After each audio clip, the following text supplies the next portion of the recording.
ela vai ter muito problema. Muito problema. Ela vai precisar de muito tratamento. Ela vai precisar de muito amor de Deus.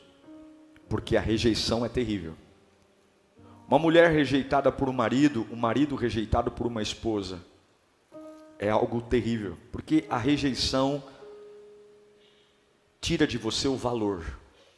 Uma pessoa que foi rejeitada, descartada, junto com esse sentimento de rejeição, vai embora o seu valor. Me rejeitaram porque eu não sou precioso. Me rejeitaram porque eu não sou importante. E sozinho, na rejeição, é muito difícil você recuperar a sua identidade. Algumas pessoas acham que o contrário do amor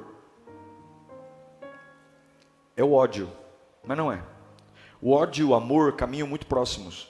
O contrário do amor é a indiferença. Você pode dizer que não ama mais uma pessoa quando você é indiferente. Quando há muito ódio, muita raiva, muita fúria, quando você fala muito, quando muito mexe em você, tem alguma coisa aí. Não é falta de amor, não. Tem amor aí. Porque quando o amor acaba, já era. Não liga, tanto faz como tanto fez. Se subiu, desceu. E a rejeição dói. Alguém aqui já foi rejeitado? Hã? Não, né? Acho que ninguém já foi rejeitado aqui. Você já foi escolhido para ficar simplesmente longe? Eu te escolhi para ficar longe de mim.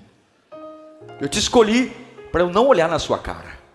Eu te escolhi para não falar com você. É quando você sobra, é quando você não cabe mais. É quando você não recebe nem o mínimo necessário de respeito e empatia. Agora, é exatamente o que Jeremias está falando. Eu vivi uma rejeição. E parece até que aquilo que Deus tinha para fazer na minha vida, Ele não fez.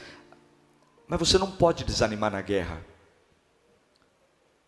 A gente precisa entender que o limiar da terra prometida, lugares muito especiais que Deus tem para nós, ferramentas que Deus usa, são chamadas de rejeição. Sim, nem toda rejeição mata. Sim, nem toda rejeição destrói. Sim, nem toda rejeição explora. Tem rejeições que abençoam. Eu digo para você, eu já passei por isso. A Bíblia não mente. Tem rejeições que te abençoam. E o que torna um processo dolorido de rejeição é que a rejeição, enquanto ela é humana, você até consegue afogar suas mágoas com outra pessoa que vem te ajudar a estender o braço, mas a pior das rejeições é quando você se sente rejeitado por Deus. Essa é a pior de todas. Porque namorado você encontra outro, namorada você encontra outro, o teu pai te rejeitou e Deus coloca um tio para cuidar de você com tanto amor, tanto carinho, um avô cuidou de você, mas quando você se sente rejeitado por Deus, quando você fala, Deus não me ouve, Deus não percebe as minhas orações, e é quase inevitável ao longo da nossa vida não sentir que Deus nos rejeitou. Eu já senti. Já teve momentos da minha vida que eu falei, Deus, se o Senhor pode tudo, se o Senhor cura tudo, se o Senhor pode tudo, por que o Senhor permitiu isso? O Senhor está brincando comigo? Eu já falei isso em oração. O Senhor tem todo o poder, o Senhor tem toda a autoridade, o Senhor pode tudo. Por que o Senhor não fez? Será que o Senhor não me ama? Será que o Senhor não vê valor em mim? É quase inevitável a gente que caminha com Deus não provar desse sentimento. Porque a rejeição é um tratamento, gente. A rejeição é um tratamento. Quando você observa a vida dos homens que mais se destacaram servindo a Deus, eu nunca fiquei sabendo sequer de um deles, na história, que não tenha passado sequer por um momento de rejeição, de indiferença. de não ser importante. Parece que a sensação da rejeição é sim uma ferramenta que Deus muitas vezes usa conosco para aperfeiçoar o nosso caráter, para refinar a minha identidade, para refinar a minha cabeça. Ele simplesmente me rejeita, para produzir reações do meu íntimo, que com beijos, abraços, cafunés, poder, unção, glória, monte, vigília, talvez isso não despertaria o que uma rejeição desperta. Talvez não traria um reboliço na minha alma que uma rejeição traz. O próprio Cristo experimentou rejeições das mais profundas. Não precisa abrir não, se você está anotando, só anote. Em Lucas 7,5, Jesus é rejeitado pelos irmãos que moram na casa dele com ele. Os irmãos não creem nele. Os irmãos falam, ó, sabe aquilo que você fez lá em Jerusalém? Faz aqui em Nazaré, faz aqui, ó, que aqui ninguém crê em você.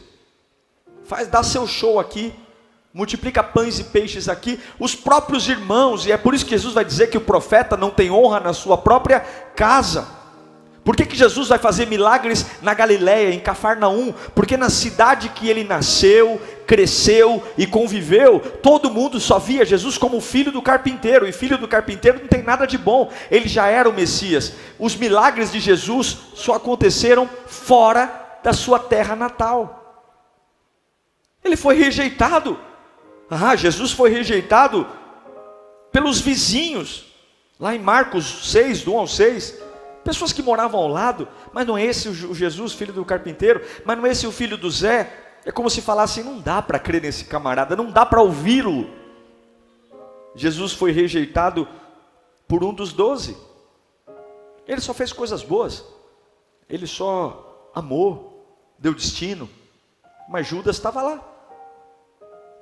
E eu vou dizer para você uma coisa, deve ser muito doído você ser traído por alguém que está perto de você. É difícil ser traído, mas ser traído por alguém que está debaixo do mesmo teto que você, é difícil.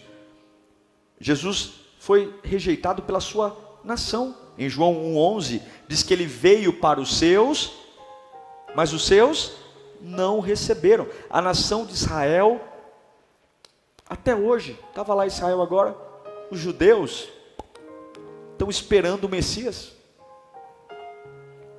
E Isaías profetizou o desprezo. Quer ver? 700 anos antes de Jesus vir, Isaías 53:3. Põe para mim, por favor. Ele foi desprezado e rejeitado pelos homens. Um homem de dores e experimentado no sofrimento. Como alguém de quem os homens escondem o rosto. Foi desprezado e nós não tínhamos estima. Contudo, o pior sentimento de rejeição não foi produzido em Jesus por conta dos homens. Não. O pior processo de rejeição que Jesus passou foi quando ele percebeu que o Pai o rejeitou. A gente reconhece que as pessoas são imperfeitas. A gente reconhece que as pessoas mudam, que quem ama hoje odeia amanhã, que quem ajuda hoje amanhã trai. As pessoas são volúveis e assim é o ser humano. E tolo você que faz alianças perpétuas com pessoas que você não prevê mudança. Eu digo para você que tem muita gente que está na tua história hoje que vai mudar. Tem muita gente que bate no teu ombro e diz assim, olha, eu estou com você para sempre, vai mudar. E é por isso que você não pode entregar teu coração para quem muda. Você não pode entregar teu coração. Eu sou casado com a minha esposa, eu sou pai da minha filha, eu as amo demais, mas elas não têm o meu coração. Carla não tem o meu coração. Júlia não tem o meu coração. Como eu acredito que ela também lida comigo assim. Isso não quer dizer que somos frios uns com os outros. Isso não quer dizer que somos apáticos. Não, nos amamos, vivemos como família. Mas eu não tenho nenhuma garantia que ela não vai mudar e ela não tem nenhuma garantia que eu não vá mudar. E eu não posso entregar meu coração a quem muda. Você não pode entregar seu coração a quem muda. Repita bem alto, eu não posso entregar meu coração a quem muda. Não pode, só se você for muito tolo. Pode ir na Cracolândia, pode ir nas biqueiras da vida, Pode entrar nos botecos que você conhece, 99% das pessoas que estão afundadas em vícios são pessoas que entregaram o seu coração a homens.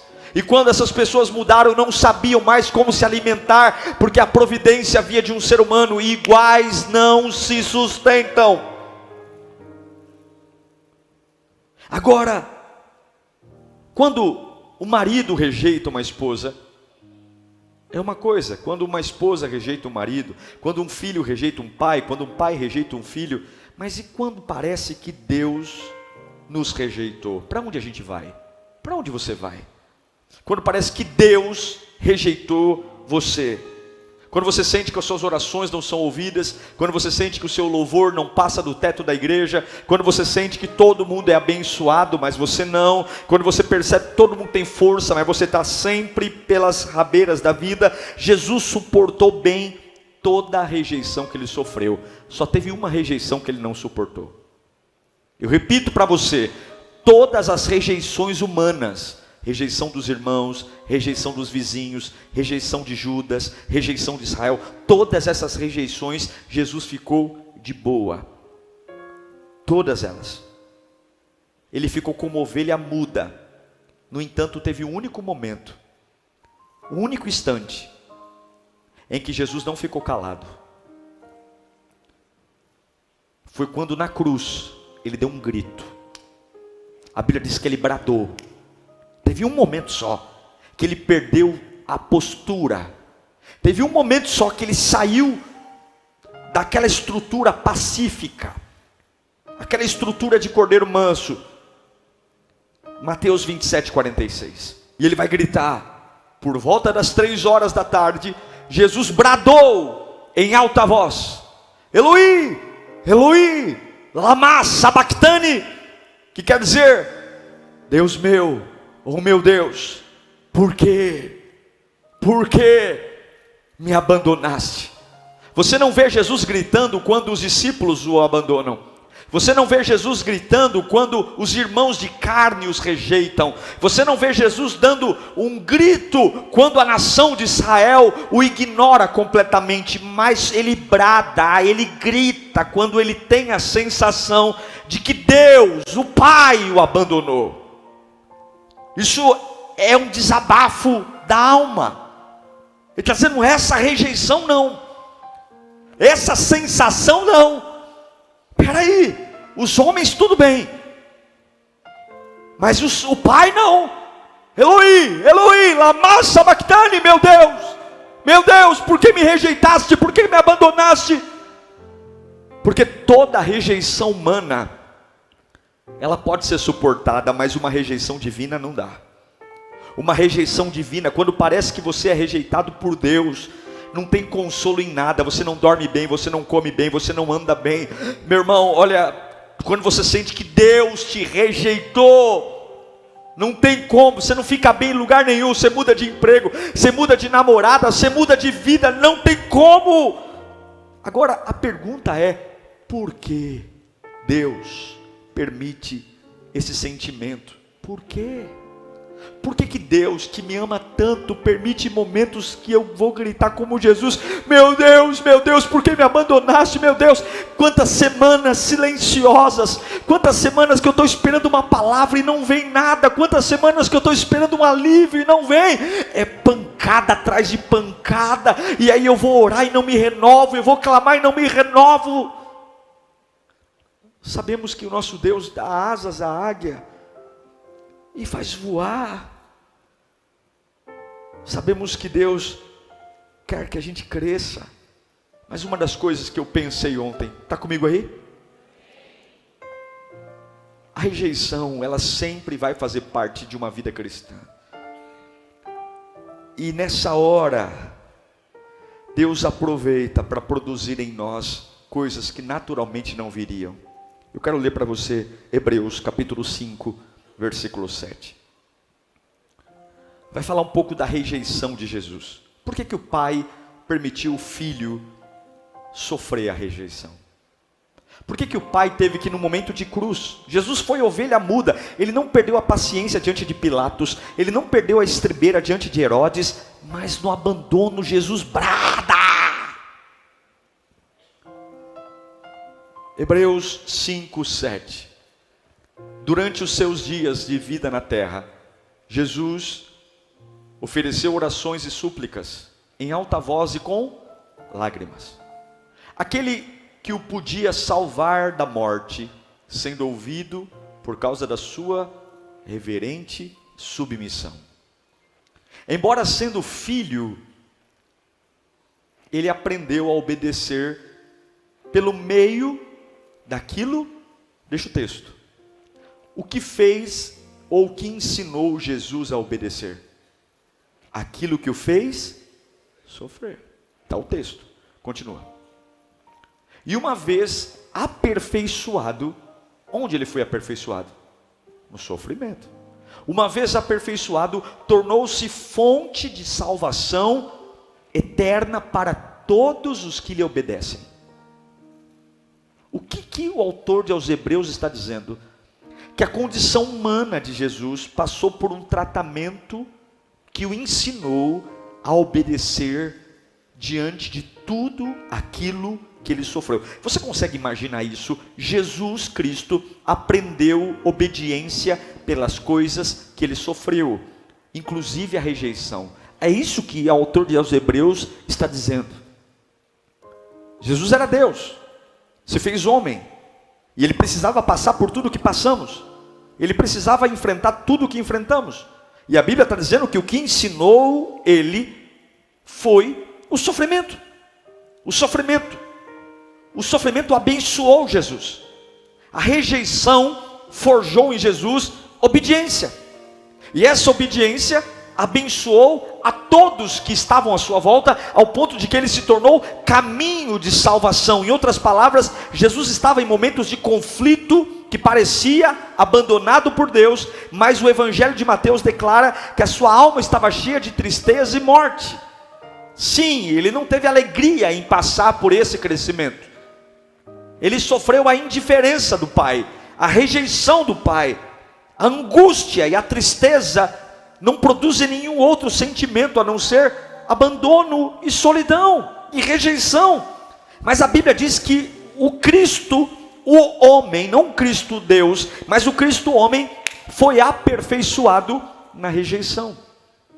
De alguma forma, a desconexão do Pai com Cristo, o não olhar do Pai para Cristo, que doeu, massacrou, produziu em Jesus algo que naturalmente não fosse ou não seria produzido.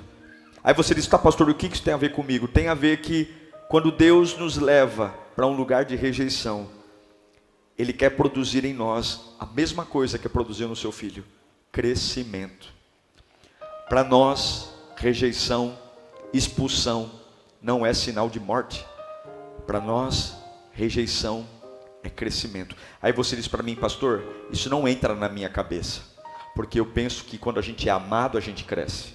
Quando a gente é entendido, a gente cresce. Como é que uma expulsão, uma indiferença pode crescer? Porque quanto mais você é rejeitado, mais dependente de Deus você precisa ser. Tem lugares que estão rejeitando você, expulsando você, para que as suas fontes de alimentação sejam trocadas, para que as suas orações sejam modificadas, para que essa oração sonsa, essa oração que nem você mesmo acredita, essa oração que você faz que nem você mesmo arrepia quando ora, essa adoração, quando Deus te leva para esse lugar, Ele quer trabalhar na sua vida. Podemos ver isso na vida de Paulo. É fácil a gente suportar a vida cristã quando Deus nos responde. Paulo diz em 1 Coríntios capítulo 4, versículo 9. Paulo faz um desabafo. Vamos ler juntos no 3? 1, 2, 3. Porque me parece que Deus nos pôs a nós, os apóstolos, em último lugar, como condenados à morte. Viemos a ser um espetáculo para o mundo, tanto diante de anjos como de homens. O que Paulo está falando? Parece que Deus quer nos envergonhar. Eu penso que Paulo está fazendo um desabafo aqui. Parece que Deus me colocou em último lugar da fila. Parece que Deus fez questão de que os anjos e as pessoas e os homens vissem. Ele enfatiza: nós apóstolos, nós somos apóstolos, somos usados por Deus. Nós não devíamos estar no fim da fila, mas no início. Mas Deus me colocou no fim da fila. Parece que há um propósito em Deus nos colocar no fim da fila. Então eu estou te ensinando aqui, que dentro do tratamento que Deus tem para nós, a rejeição faz parte. Eu estou dizendo para você, que Paulo passou por isso, Jesus passou por isso, e você vai passar por isso. Por quê? Porque ele utiliza esse tipo de sentimento para despertar uma reação em você, uma reação que aponta para ele. Eu quero relembrar de Hebreus: Jesus foi aperfeiçoado pelas coisas que sofreu. A Bíblia diz isso, eu li, inclusive a rejeição. Aí você vai dizer: mas ninguém entende isso, pastor. Lá em casa querem que eu me humilhe, querem que eu volte atrás, querem que eu me rebaixe. Eu vou dizer uma coisa: todos os processos que Deus permite você passar, que não seja consequência do seu pecado, você está bem, você não está fazendo nada, de repente alguém começou a te odiar, porque tem ódios que vêm culpa nossa, sim ou não? Tem coisas que não são permissão de Deus, tem coisas que a gente criou, é consequência. Mas eu estou de boa na lagoa, eu estou fazendo a minha vida, eu estou vivendo a minha vida, e do nada a Capetolândia se levanta contra mim, do nada as pessoas vêm contra mim, do nada começa o meu nome, a boca pequena, do nada o ódio, do nada desprezo, portas se fechando. Quando problemas inesperados acontecerem, e não são fruto das nossas más escolhas, a única coisa que você tem que fazer é: continue olhando para Deus, porque Deus está fazendo alguma coisa. Deus sempre está fazendo alguma coisa. Tem lugares que Deus coloca para nos expulsar de lá, tem ambientes que eram naturalmente familiares e se tornam abortivos, e se você não tiver a cabeça boa, você vai deixar que aquilo que era para te fortalecer te mate. Levanta a mão para cá. Tem rejeições que virão, que vão abençoar sua alma, abençoar sua vida, abençoar seu espírito.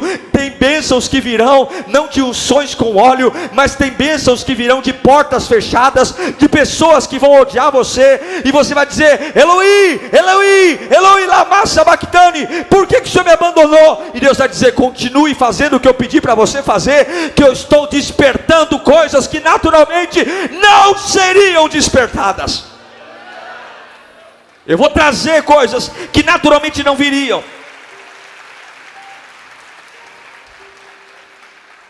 Porque existem duas tristezas. Existe tristeza na vida cristã. 2 Coríntios capítulo 7, versículo 9. Paulo vai dizer: agora, porém, me alegro, não porque vocês foram entristecidos, mas porque a tristeza os levou ao... tem uma tristeza que me levou ao arrependimento. Pois vocês se entristeceram como Deus desejava. Tem uma tristeza então que Deus quer que eu tenha. De forma que foram prejudicados por nossa causa. A tristeza, segundo Deus, não produz remorso, mas sim um arrependimento, que leva à salvação. E a tristeza, segundo o mundo, produz... Então pode ser que eu esteja vivendo um grande momento com Deus e esteja triste. Então pode ser que eu esteja vivendo um avivamento e esteja... Porque Paulo está falando, uma tristeza produz vida, e uma outra tristeza produz morte. No brado de Jesus na cruz, ele está triste. Ele mostrou saudades do Pai. Ele está dizendo: eu estou com saudade do meu Pai. Essa ausência está me matando. Essa ausência da sua voz, do seu toque, do seu calor. Eu estou indignado porque eu não consigo viver longe do Pai. Eu estou indignado porque eu não posso estar sozinho aqui sem Ele. E a Bíblia diz que essa reação de Jesus mostrou o amor que ele tem ao Pai. Ah, se todas as nossas tristezas nos apontassem para Deus. Eu estou tão triste. Por que você está triste? Porque as minhas orações estão morrendo. Eu estou triste porque a minha vontade de ir para a igreja está acabando. Eu estou triste por quê? Por que você está triste? Eu estou triste porque a minha comunhão com Deus está vazando pelo ralo da vida. Eu estou triste, e essa tristeza vai fazer você mudar a sua agenda. Essa tristeza vai fazer você mudar algumas conversas. Essa tristeza vai fazer você abandonar alguns amigos e vai dizer: não, Eloi, lama sabachthani, meu Deus, por que o Senhor me abandonaste? Então eu vou de volta. É isso. Mas a tristeza que vem segundo o mundo é: eu não aguento. Eu vou morrer, eu quero me destruir. Eu quero concluir essa mensagem dizendo o porquê que Deus permite isso. Para ensinar a autonegação. Eu preciso me negar. Eu preciso dizer: Senhor, não dá para viver sem o Senhor. Não há crescimento espiritual sem a autonegação. Negar minha força, negar meu poder. Eu preciso bater no peito e dizer: está fazendo falta.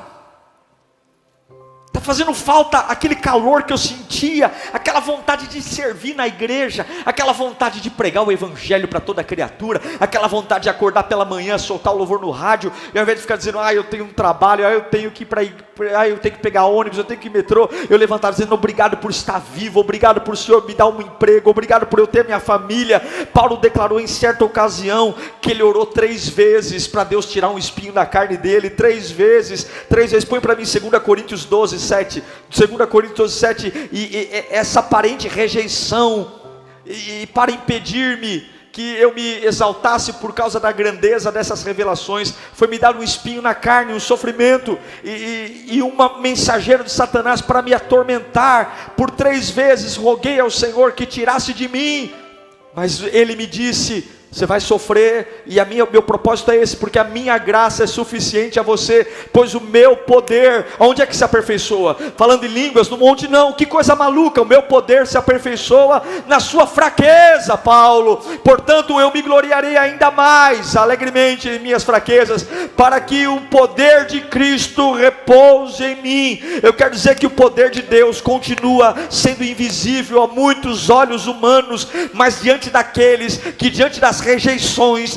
eles, ao invés de se lançar à tristeza do mundo, beber, fumar, cheirar, se prostituir, pecar, mas quando você tem aquela tristeza, você fala: meu Deus do céu, eu amava tanto e não me ama mais, eu investi tanto e me deu um pontapé no traseiro, meu Deus do céu, eu estou irreconhecível. Mas essa tristeza vai despertar aquilo que refrigerante, cinema, conversa na casa do parente não despertaria. Tem tristezas que vão matar a sua carne, mas reviver o teu espírito. Tem tristezas que vão matar a tua identidade humana, e você vai dizer: eu não posso viver, eu não posso criar meus filhos, eu não posso criar meu trabalho, eu não posso, eu não tenho, eu não sou, eu não consigo, mas eu tenho saudade da presença dele, eu tenho saudade do poder dele. E algumas vezes Deus vai rejeitar você, porque nós não damos valor. Não damos valor. Deus pode usar a rejeição como uma ferramenta para abençoar você.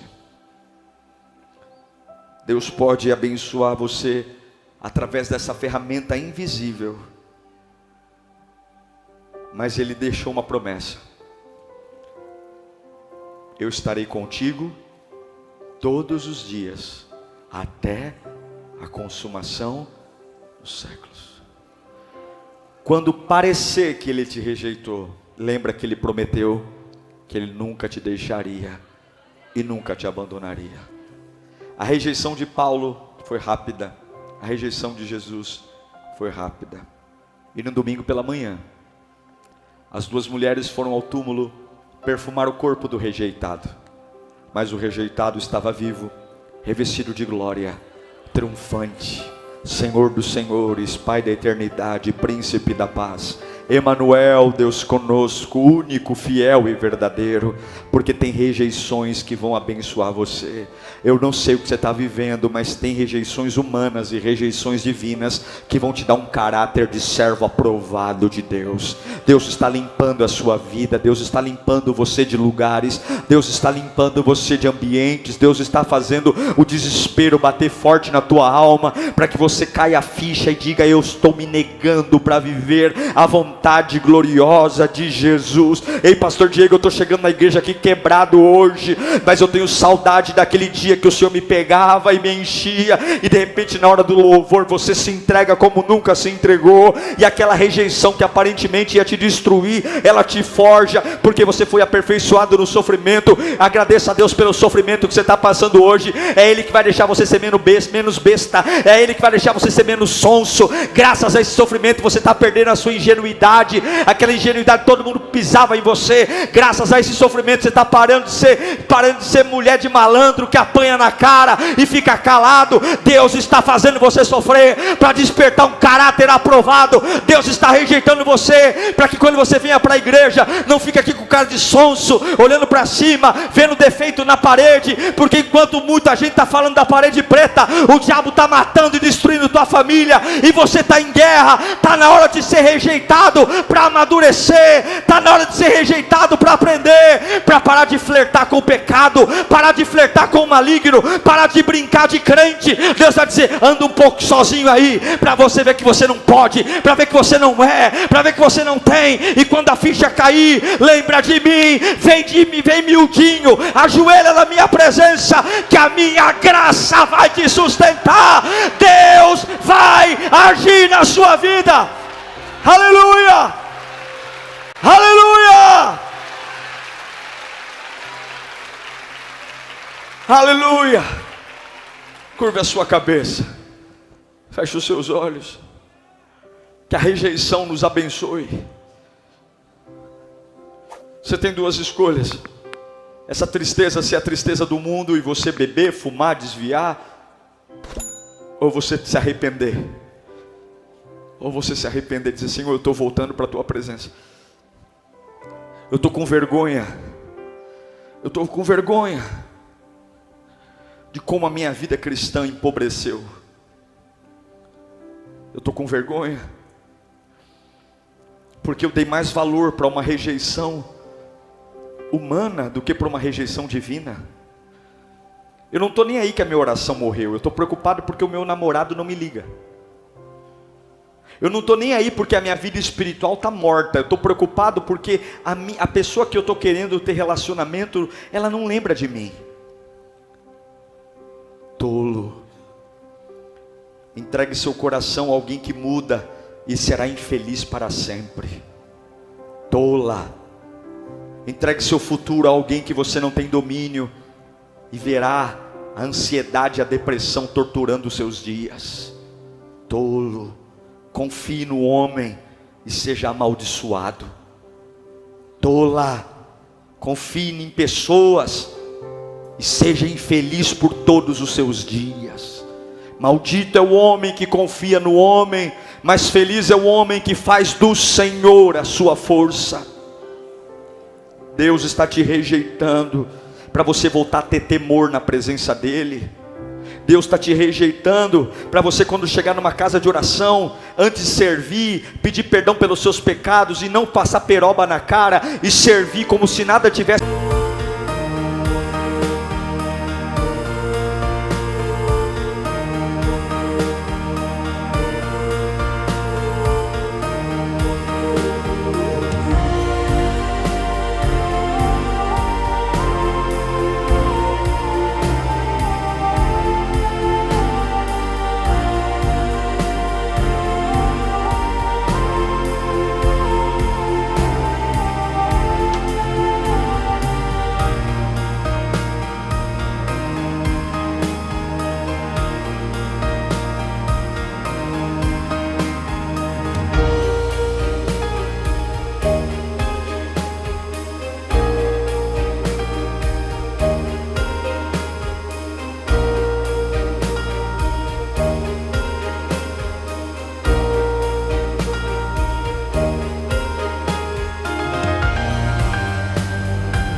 through the night, lost in a sea of stars where your whispers take flight. Electrified emotions, they dance around my heart in this digital garden where we never have to part. Shadows blend with colors as the beat sets me free. Every note a memory, every rhythm you and me. Echoes of you in the thin waves, feel you near in the pulsing haze. It's such a world where we collide. You lost the rhythm in my mind. With the glow of city lights, our shadows intertwine in this kaleidoscope of love where the past and future align. With every step I take, I feel your presence strong, and this digital symphony where our hearts belong. Shadows blend with colors as the beat sets me free. Every note a memory, every rhythm you and me. Echoes of you in thin waves, feel you near in the pulsing haze. It's such a world where we collide. You lost the rhythm in my mind. And in silence between the beats I find your voice. In the flicker of the lights I see your choice. Together in this dream we'll never fade. In the echoes of our love we'll always stay.